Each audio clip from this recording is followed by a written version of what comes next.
Hi, I'm Chris. I'm from Bountiful Acres, and today we're going to be just discussing how to plant your seeds, get your seeds started for spring, and all the different products that you'll need to start that process. Um, First thing you'll need is a good lighting system to get your seedlings started.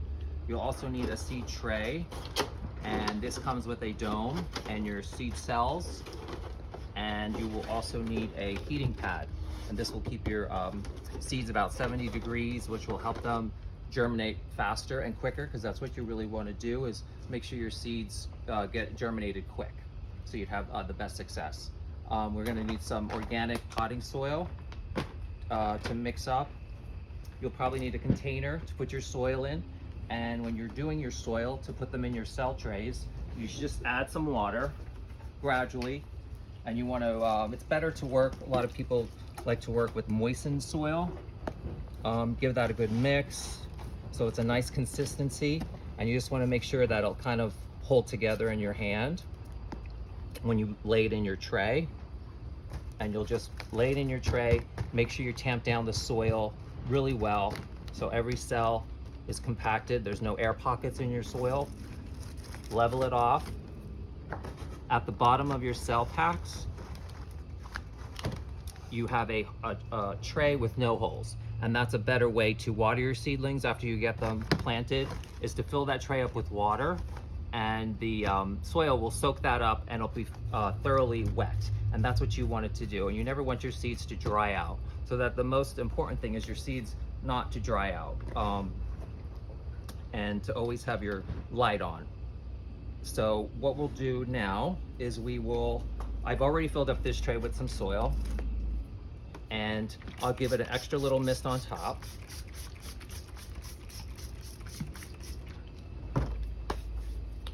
And we're gonna start to do some lettuce. So what it happens is about 4 to 6 weeks, you'll give you a jump start on your vegetable garden. So by starting your seeds indoors, you'll have an earlier crop to put out. So we're doing some lettuce now. So you're gonna need some labels, because we don't want to forget what we've planted in each cell. Just any small, you could use popsicle sticks, wooden sticks.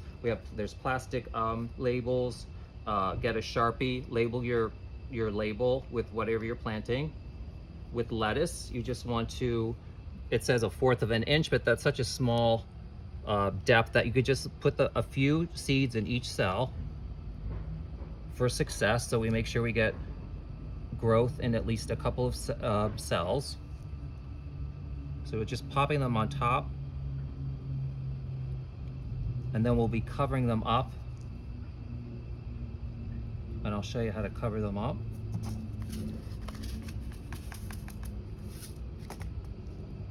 So you will be getting a lot of seeds in each cell, and as they grow in the future, you will then have to thin them out and transplant them into a larger container. So you could use that with these peat pots that we carry, or we carry any kind of plastic container you have that will drain, and will be transplanting the seedlings when they get larger, after they've gotten their second set of mature leaves. So your first leaves are usually your seed leaves, and then you'll see a second growth of leaves, and that's your mature leaves. So at that point is when you want to start transplanting your seedlings. So we got the seeds in our cell trays, and you could just use a pencil, or you could just use your finger just to press in lightly.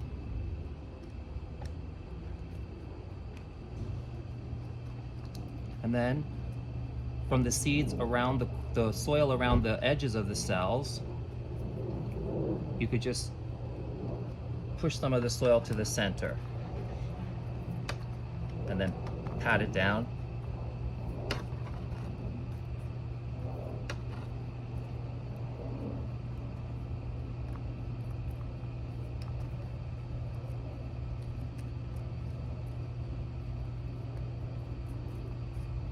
So I'll do that with the pencil, tap that down. Another way to do it is just to get a little bit of extra soil and just drop a little bit on top of the cells and pat that down. make sure that there's contact with the seeds. And then it's good to always just give another little extra spray to settle the soil on top.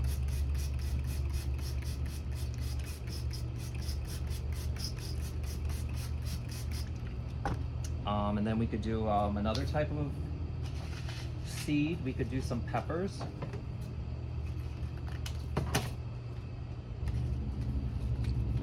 And peppers is a 1/4 inch deep. So again, they're very tiny seeds. So we just want to, and these are a little larger. So you could actually just put 2 in each cell. So we have success. If one doesn't grow, we'll have the other seedling started.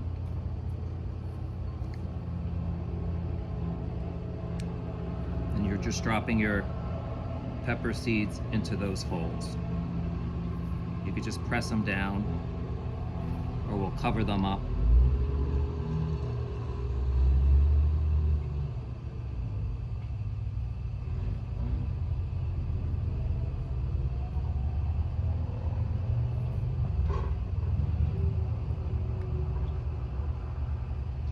So we'll just press these down, make sure they're in the soil, and then we'll just pinch it, the soil on the edges, from the edges over them. Make sure they're covered.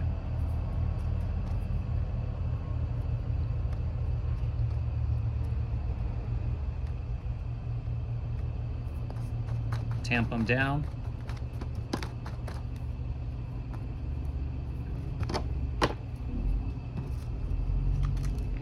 Give them another mist.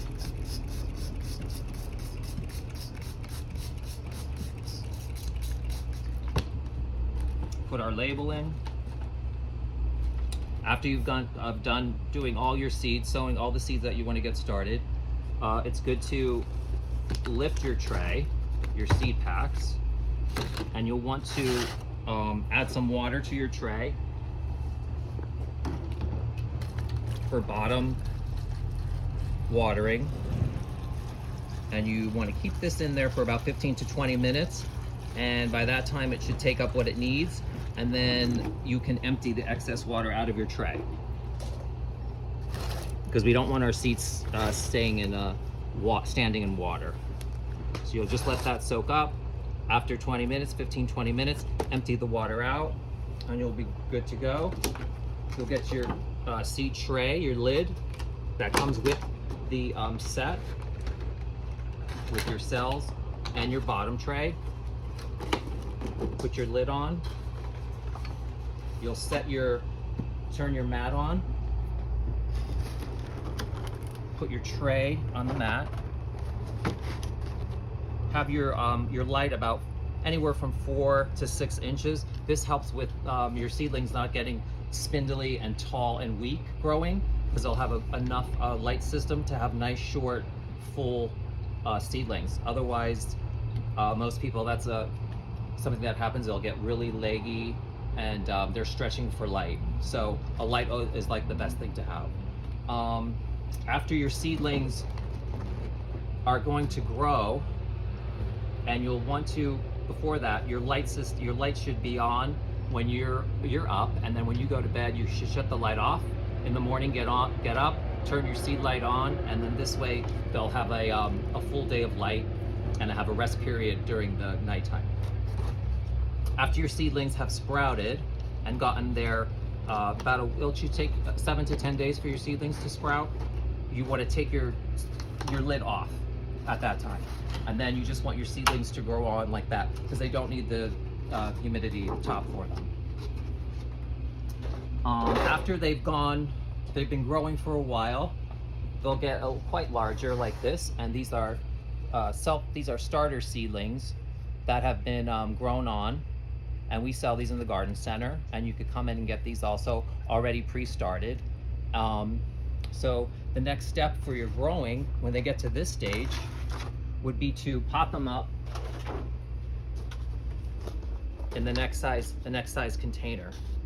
So what we can do is we're saying that the seedlings have already sprouted, they've been growing for a couple of weeks, They're starting to get big in their seed trays, so we want to take them out of their seed trays, and it would be like a thinning out would what we would be doing, because there's going to be a couple of seeds that have sprouted in each cell.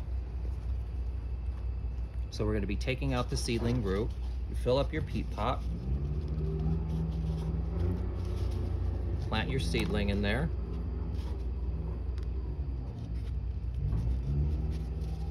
And then you put it in another drainless seed tray. And that you will always be watering from the bottom. Or you can still water from the top, and again, don't let the water sit in your tray. Another thing that can happen is your seedlings can get a dampening off, which is a fungus, and it's a rot that the stem will just rot out at the bottom of the seedling. And to not have that happen is to always have air circulation. So if you have a little small fan, you could set that up and just have the fan rotating air movement around your seeds, and that'll help from not having any dampening off on your seeds. So after your seeds are growing in your peat pots, you could start to fertilize them. So what we'd be fertilizing with is a fish emulsion, organic, and I would do half of the concentrate that it says recommended, because we don't want to burn our seedlings.